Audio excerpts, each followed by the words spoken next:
Wrestling has more than one royal family.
On June 27th, 2002, I took my first steps towards a WWE ring.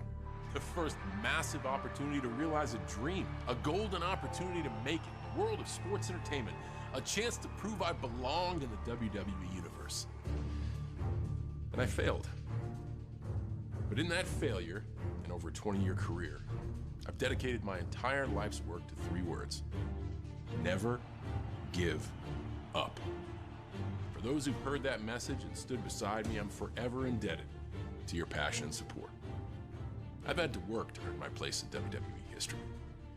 That work led to Royal Rumble wins, title reigns, WrestleMania main events. You were there.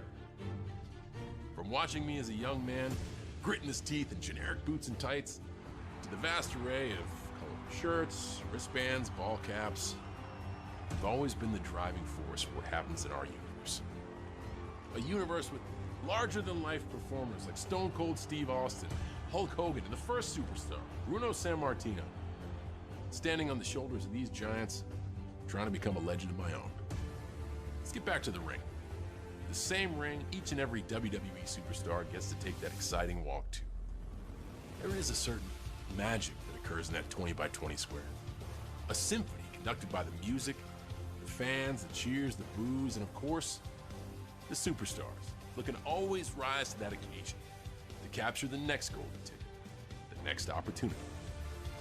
I began my journey in one of the most celebrated classes in WWE history.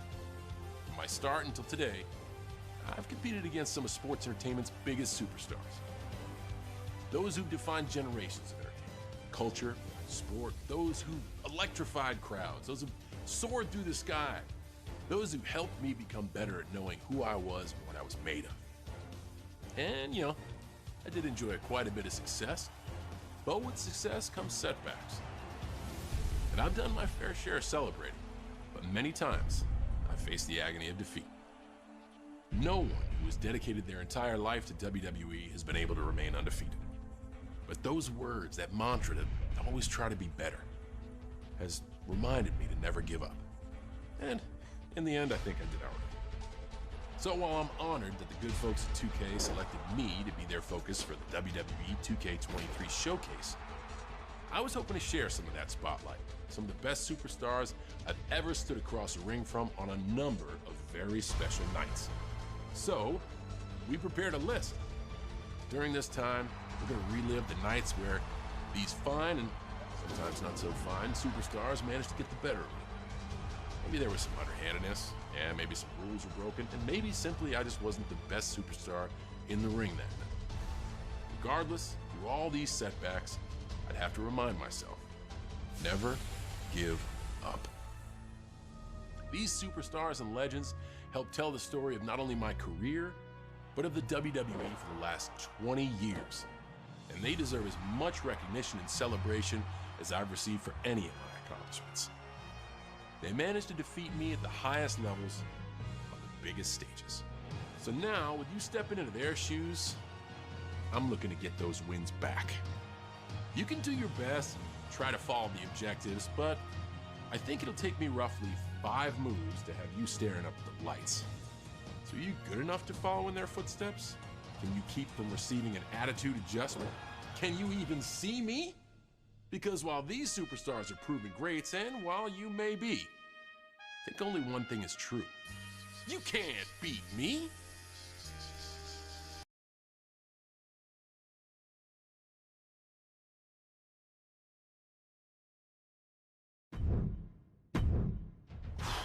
It happened so fast.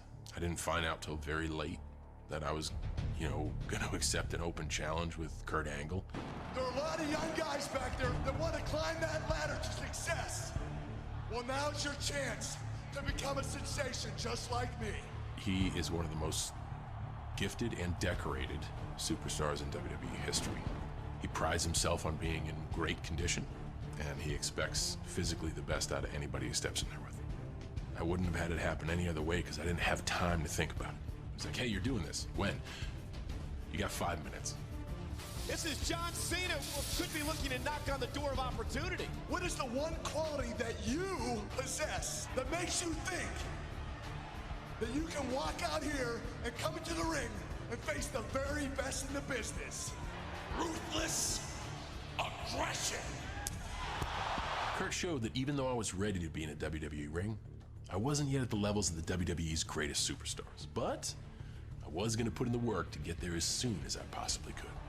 Looking back on it now, 20 years later, I was trying to earn the respect of my peers when my focus should have been to earn the respect of the audience. And thank goodness I got a chance to learn that rather quickly. Here we're talking about a 20-year retrospective, and that doesn't happen without the first step. And I'm grateful to have such a demanding challenge.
Backlash 2003 is the ultimate good news, bad news scenario.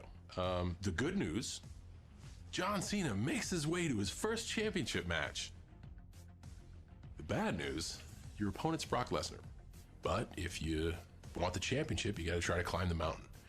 And I was really, really excited for that match. I think that was still where my youthful enthusiasm got in the way of genuine perspective. But once again, when you're essentially a startup, everything is a win. Everything in that direction is a win. So it was really good to be able to have a championship match and be thought of as somebody who could start to be considered for that conversation. This is John Cena, one of those many young talents that's been working his way through the WWE system. The WWE graduating developmental class of 2002 is now looked back at as like, man, this was a gold rush of talent with names like Randy Orton, Dave Bautista, myself, Brock Lesnar. It's like, man, what you don't realize is that we were developing ourselves where the roster included Kurt Angle, Stone Cold Steve Austin, The Rock, The Undertaker, Triple H, Shawn Michaels, before the perspective and the environment of sports entertainment is very cutthroat. It is very swimming with the sharks. So looking back on it, it's great. We all made it. We all made an impact, and I'm so grateful that all of us were able to contribute. It's always easy to tell the story 20 years later, but not one of us thought we were gonna make it. Brock being the exception. That loss really hurt because I didn't know when I'd get another chance. I didn't know if I'd get another chance of becoming a WWE champion. You never know in this business. Anything can happen in the WWE, that's a fact. It was a gut punch, but I had to accept that I'd done my best and I come up short. And I'd just have to try again later. If I got that opportunity again, I would do everything in my power to take advantage of it.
Thoughts on The Undertaker as an opponent. That's a luxury. He's the greatest, or has to be included in that conversation, like tip of the spear. Is one of the very few that uses aura and mystique completely to his advantage in a very legitimate sense. Whether you get swept up in the moment, or you just lose focus. He's someone that carries a certain aura about him, and it's undeniable. And I figured there wasn't a better statement than like, go after the one everybody thinks is the man, and that's The Undertaker. And don't do it like you did in your debut. Don't go up to him and shake his hand and say, thanks for saying I did great, sir. In the moment, it was awesome. But you know, looking back on it 20 years later, I went out there saying the one thing I have that Kurt Angle doesn't have is ruthless aggression. And then when someone of merit comes and shakes my hand, what do? Oh, thank you so much. Wonderful moment to participate in. Did nothing for me as a superstar. But the cool thing is I learned that and then kind of put it into practice in 2003. I remember talking a whole lot of trash about him on the lead up to this match. And if vengeance I'm gonna prove the big dog is all bark. I had such a chip on my shoulder. I kind of had a rebirth, the hip-hop John Cena, the doctor of thugonomics. I thought I was gonna shock the world. That's how ready I was. Boy, was I wrong. So my confidence got to be arrogance, and that I was served a huge slice of humble pie. I had to face the music after talking a lot of trash and came up short.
Edge, being a singles superstar, had the luxury of winning the first ever Money in the Bank briefcase.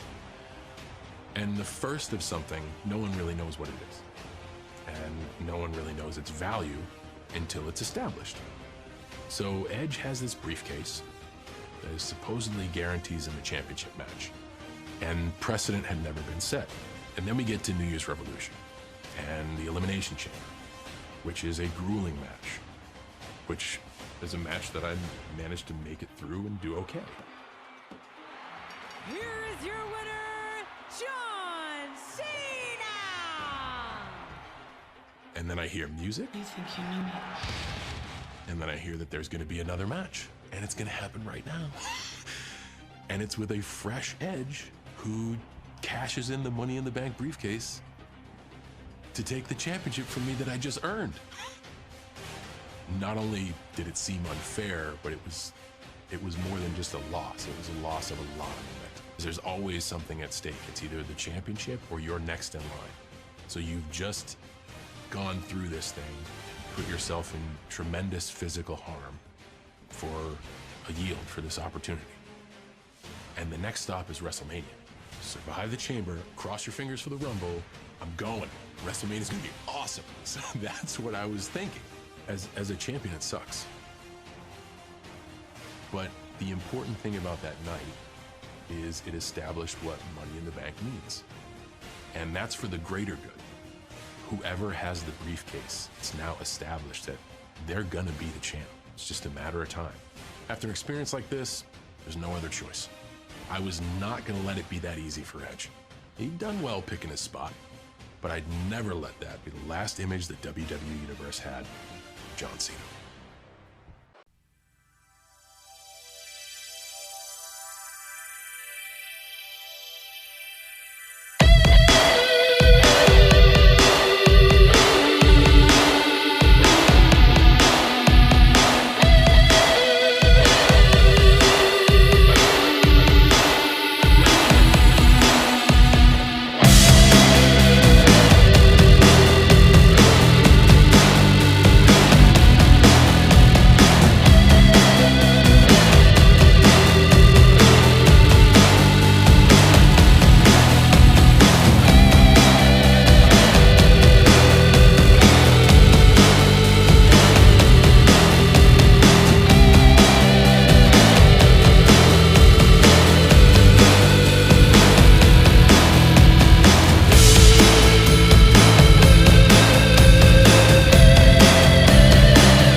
Rob Van Dam, Mr. Monday Night, the whole effing show. Rob is an individual that showcased athletic ability and at the same time introduced the audience of sports entertainment to the word extreme. Rob beats to his own drum. His ability is second to none. What he can do in the air and his flexibility, it makes him one of a kind. And I think that theme song fits him very well. I'm cashing in the Money in the Bank at One Night Stand. Whew. ECW One Night Stand in the famed Hammerstein Ballroom. The crowd was the best crowd I've ever performed in front of. Powerhouse that is WWE. It was something I've never experienced after that, and I don't know if I'll ever experience again. Even when it seems like the whole entire world is against you, if there was one fan still rooting for me in that crowd, I was gonna fight for him. And I was gonna fight for anyone cheering me on watching at home. Even in the most hostile environment, I wasn't gonna abandon the people that had my back, and I was gonna fight for them at ECW One Night Stand.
I think Edge is the definition of underdog.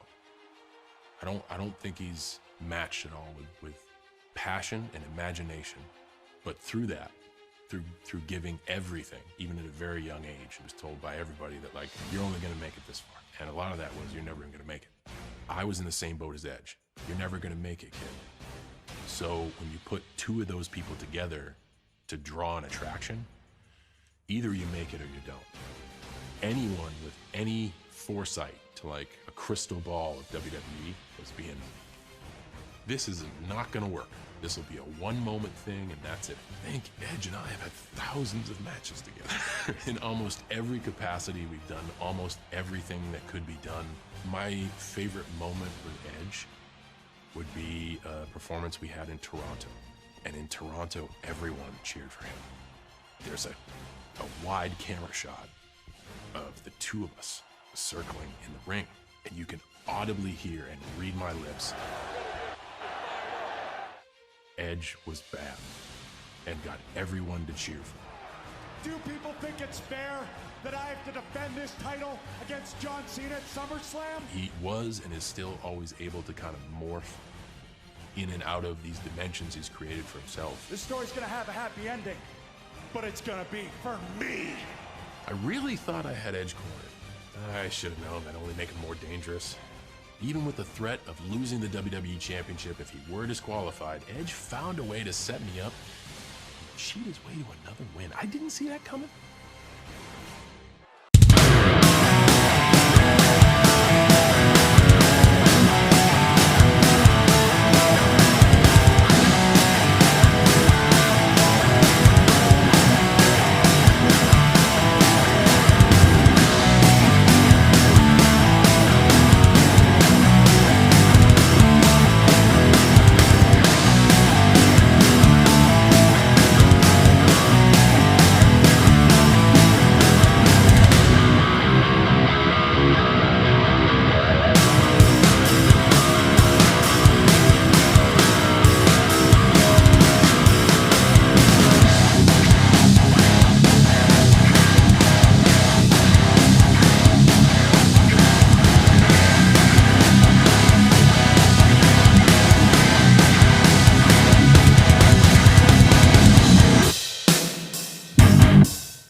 approach legacy, I think Triple H has done it as good or better than anybody else. A name that must be considered in the greatest of all time. I've done everything that there is to do. Every accolade, every championship. And his dedication to WWE, that puts him in a class by himself. Triple H and I have had some epic matches. Two icons in their prime. I have developed, not by my choosing, the moniker of one of the most polarizing superstars in the history of WWE. I was new.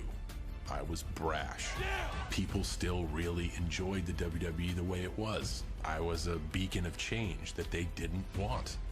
When you introduce the cerebral assassin into that equation, Triple H, the game, he was very aware of the environment and how to poke the bear of the WWE universe to get them to really turn against me, to paint me in the light of like, this young kid doesn't have the ability that I have and doesn't belong here, and I hear you, you don't want him here.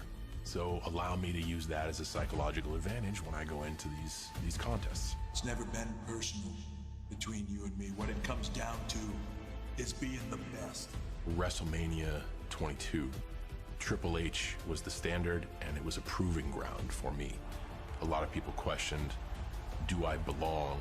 Fast forward to 2008, I think now you can view Triple H versus myself as an attraction, not an achievement. The two most important figures in WWE today. 2008 was, man, I can't miss this, because it is Godzilla versus King Kong. Triple H versus John Cena. Are you ready? I thought I had his number. I tapped him out at WrestleMania with the whole world watching. Triple H showed me that even the greatest have to regroup and come back even better the next time around.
of an individual, over 6 feet, 300 pounds plus, tattoos, shaved head.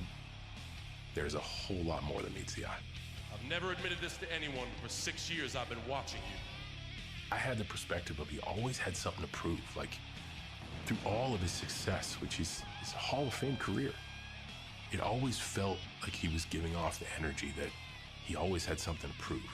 I lash out, and when I lash out, people get hurt. I've had a lot of matches with Batista, and I think all of them mean something, because anytime you get two performers that are at a level of success, both Batista and John Cena were loved by the audience. Very rarely was the perception of good guy versus good guy equals good event. It's always usually a disappointment. And then I kind of came in and shook everything up, where it was almost like the John Cena character will be good until we put him with another good guy, and then the audience can turn on him. We're gonna find out who's better! The answer's gonna be me. But it made for a lot of tough nights with me, because even the nights that I did well, it was like I was playing on the road every night. I never had a home game. There's an explosion brewing at the biggest blockbuster of the summer. I was more than ready to test myself against Batista's power. But with someone like him, one wrong move is too many. 1 second I'm flying in the air, and the next I'm hearing his music playing, and he's announced the winner. I wanted that win, really bad. I wanted to put my stamp on the whole who's better discussion between me and Batista.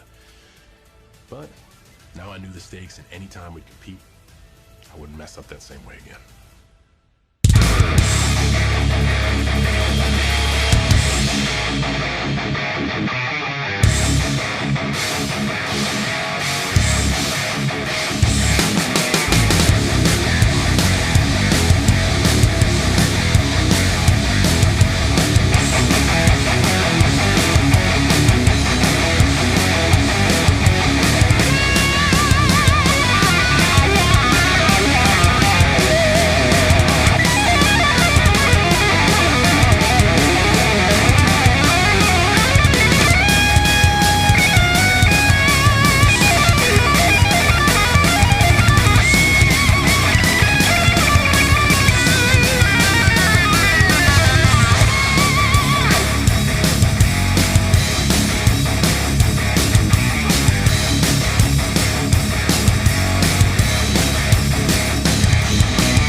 So as we talk about different superstars, one word to define Randy Orton is natural. He makes anything effortless. Aspects of Randy's personality were glaring, even from his first walk down the ramp. And the persona that he shared in Evolution, the persona of the legend killer, I think all of that can be summed up in arrogance. And someone who, in the early stages of his career, was kind of apprehensive and arrogant about wanting to do the work.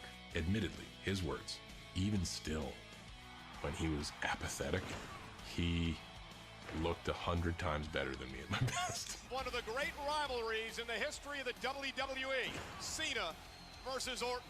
I look at my existence with Randy Orton in its totality. I don't think there were two players of that class of 2002 that not only leaned on each other more than Randy and I, but forged the value of that class more than Randy and I. Because Randy and I were put in so many matches to bear the weight of the company that they kept asking us to do it, and they kept asking us to do it, and they kept asking us to do it. And that's a symbol that you did something right. At Hell in a Cell, when they lock the door, I will destroy Randy Orton. When you compete against someone as many times as I've competed against Randy Orton, there's gonna be times when it's not your night, or the match is just gonna be better suited for your opponent. The cell itself, Randy Orton knows how to use it to his advantage. You don't walk into Hell in a Cell thinking good thoughts. Well, maybe Randy Orton does, but a good thought to Randy Orton is a nightmare for anyone else. He told John Cena, quote, "I will not be responsible for my actions inside the cell tonight." Now that's scary.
Dwayne "The Rock" Johnson is an example of one of those individuals we're lucky enough to see. The match between myself and The Rock was a wish list for me.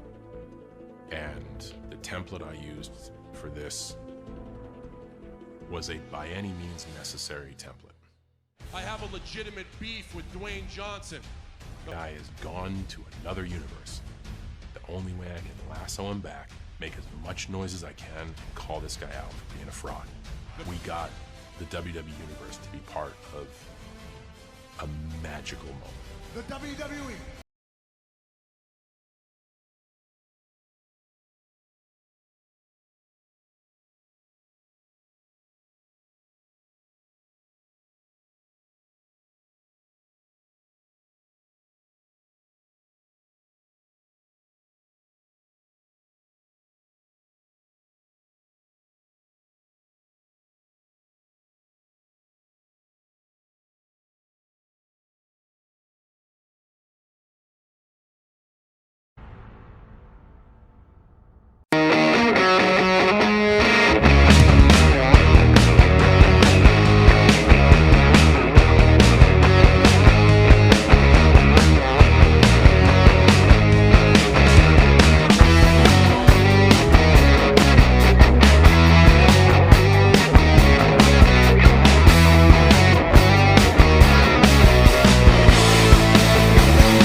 makes Brock Lesnar unique?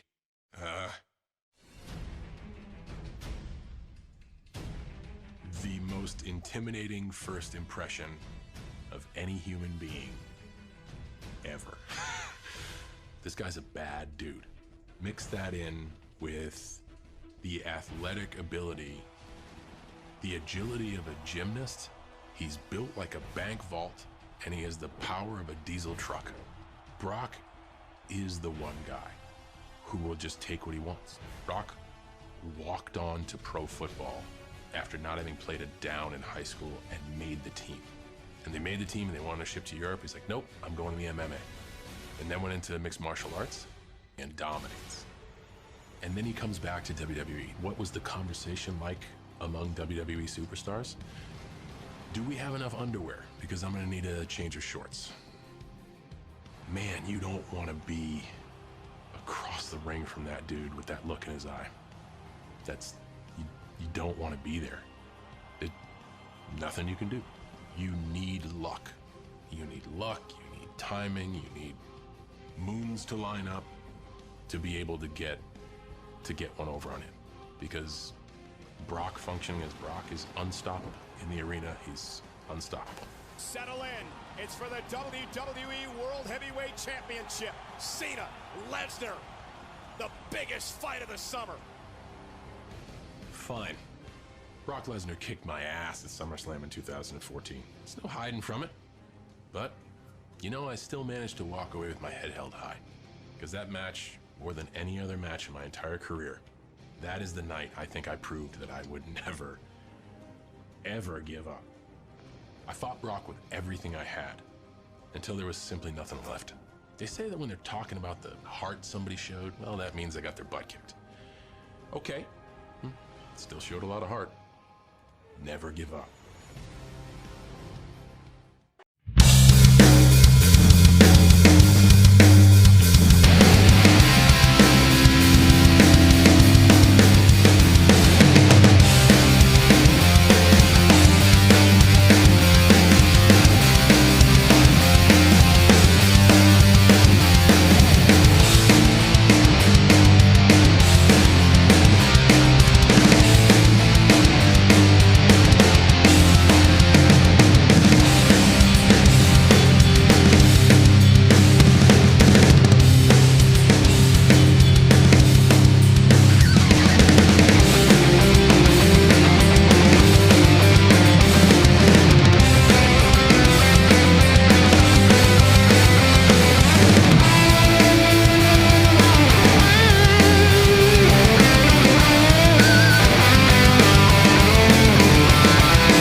Love the chase and the hunt, and I set the pace when I'm running. I always take what I want and I always give it 100. Don't need a bank, no I'm funded. Play the game like it's nothing. I'm always thankful for something. Don't take for granted, stay humble. Now wake up! It's time to look at the enemy. Look in the mirror if he is no friend to me. It's not working out, maybe it's the chemistry. It's time to break up so I can make a better me. Better believe in your mind, cause it's everything. You can mold, shape, find almost anything. All it takes is some time and some clarity to find your identity. It's mind over everything. And when I feel like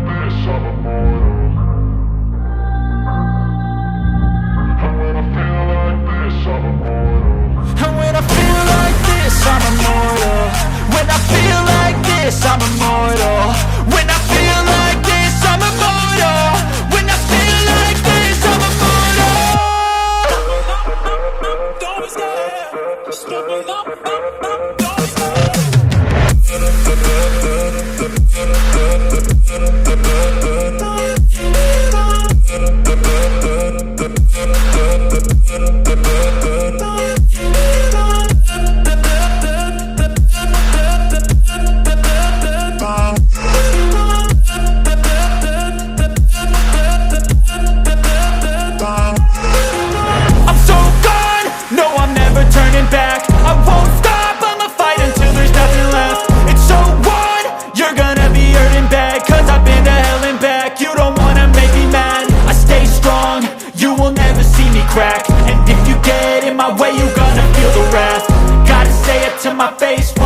looking back, mirror breaks, aftermath. When I hate, I attack.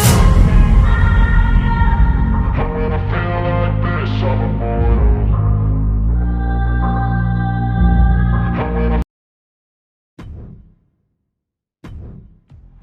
AJ Styles came into the WWE with an enormous resume, having done everything, everywhere, except for WWE. He debuted at the Royal Rumble to a lot of buzz. Can it be? AJ Styles, the phenomenal one, is here! Your first WWE match is your first day on the job, period. And he needed somebody to bring who he is at his core out of him. Man, what if just for one time AJ Styles could face off against John Cena? I'm gonna run circles around you and I'll be the one saying, you can't see me. What if AJ Styles would have been here 15 years ago? You wouldn't have been a 15-time World Heavyweight Champion. I, AJ Styles, will be the face that runs this place. The right thing to do for AJ Styles to exist in the WWE was give him identity. Beat up John Cena! Beat up John Cena. That became his identity, and that gave him a foothold. It's like the first time I was able to take off the boots and tights and rhyme 2 words together. It was just something to hold on to, and something for fans to believe in you for. AJ was basically perfect that night. He had an answer for everything. Losing at SummerSlam hurt, but I knew with the right work and preparation, I'd get another chance at him. I knew we weren't done yet.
So we talked about 2003, and let's fast forward a decade and a half. I'm kind of at a loss, and I hit a bit of a rough patch where I was kind of running out of options to participate in WrestleMania.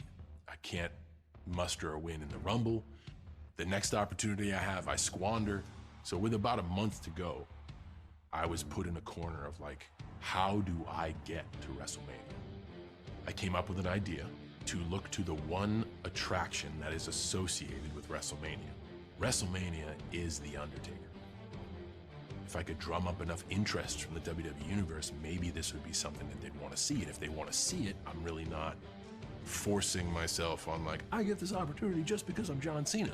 So I went on TV and I called him out. Well, screw it. I challenge The Undertaker to a match at WrestleMania.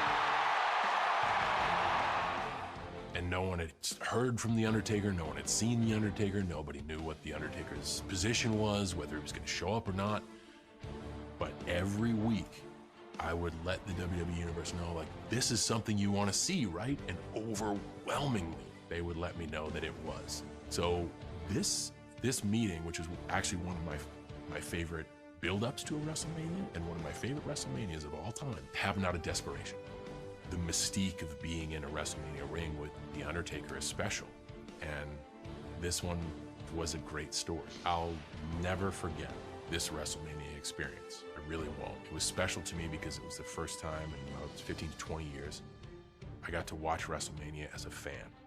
I always have to peek through the curtain. I got to go out and sit there. I could lose myself in the pageantry. I could lose myself in the event.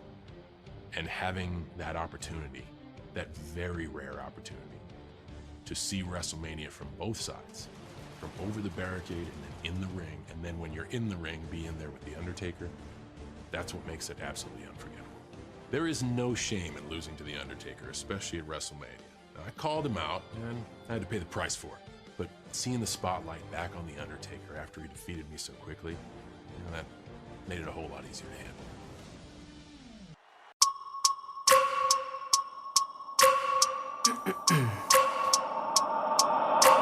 I wake up every minute with the fever dreams. I push my mind to a limit where it needs to be. I work blind, got vision I don't need to see. I'm picking mind over matter, I believe in me. I need to find more hours in the day to breathe. Need to find more power in the way I be. And when my mind turns sour with the painful scenes, I need to scream out loud, I can't stop me. I wanna be the greatest like Rocky. You know I leave them all hating like a hobby. I'm out here making moves like a lobby. And if you ain't with me, it's your loss. See, I got my mind on the facts, I'm a python. Grab what I like real fast, choke until I have everything I attack, everything that I lack, everything that I want, and I see, matter of fact. Cause I'm my own worst enemy. Only if I let it be. I can control anything if I can just think carefully. I control my destiny. Deep up in my mind I manifest it. Every morning I wake up obsessed, and everything I do the best. And deep within my mind you know I'll always manifest it.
Reigns is exactly who he says he is. I think a lot of folks don't like to hear it from Roman because of the arrogance that he says it with, but you gotta believe it. He proves himself each and every night. He's gotten to the point now that he doesn't even step foot in the ring unless it's with a must-see opponent in a must-see event. Me, I'll take any match. Give me the first one, give me the middle, give me the last. I don't just put me in the ring. Roman is like, not worth my time. That's how good Roman Reigns is. Roman has always been big, and Roman has always been muscular. Roman has always been athletic. And I think people are fooled by their first impression of Roman Reigns. He's super intelligent. And I think that gives Roman a tremendous advantage. I've had the luxury of being an opponent to Roman Reigns over the course of his career. And I could see it go from new underdog to peer to superior. Roman has failed a lot, but the guy doesn't quit. And SummerSlam was a clean-cut case of cycle of life for Roman, where he is clearly the favorite, but not too many big pay-per-views. Can you put John Cena in a marquee matchup and be like, he's outgunned, he's the underdog? This SummerSlam matchup with Roman Reigns, this specific one, that's absolutely what happened. Whereas any one of our matches in the past, you can see he was not yet there. SummerSlam 2021, not only was he there, he was polished and surgical. At this point in my career, it'd be easy to rest on my laurels. Come on, I'm wearing a tie. But having somebody like Roman Reigns, somebody I've yet to defeat, that pushes me. Maybe we lock horns again one day. Maybe we don't. Coming up short at SummerSlam, that wasn't the end for me.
You see that? Right when I think nothing can surprise me in this business, I find myself in the ring with three of the WWE's biggest legends. Bruno Sammartino dominated the 60s and 70s. His 2 reigns as WWE champion combined for nearly 13 years. Hulkamania ran wild during the 80s, headlining WrestleManias and clocking his own WWE championship reign of 4 years. Stone Cold Steve Austin reigned supreme at the height of one of the WWE's most infamous eras, the Attitude Era. His victories over The Undertaker, The Rock, and Triple H propelled him into the stratosphere of superstardom. And then he came back and defeated Kevin Owens at WrestleMania last year. Legends. All of them. All time. That's what they said. Yeah, that's quite an honor. I'm thankful to even be considered to be in the same category, to be mentioned with the same prestige as them. These were defining moments in my career. These were the moments where I had to regroup, pick myself up, and find a way to come back better than before. Like I said, it's easy to keep going when things are going your way. But the times when you're down, when everyone thinks you're out, and you manage to rebound, you manage to show exactly what you're made of, these are the times when we learn who we are, what drives us, and we learn that as long as we keep our head in the game, there is nothing that can stop you from achieving anything you put in your sights. I hope we all learn something. It's okay to lose. It's okay to fall short. What's unacceptable at all times is giving up. At any point, after any one of these matches, I could have packed it in. We don't do that in the C Nation. We hustle, we show loyalty, we earn respect, we never give up. Thanks for playing the WWE 2K23 Showcase. And until our paths meet again, I'll see you soon.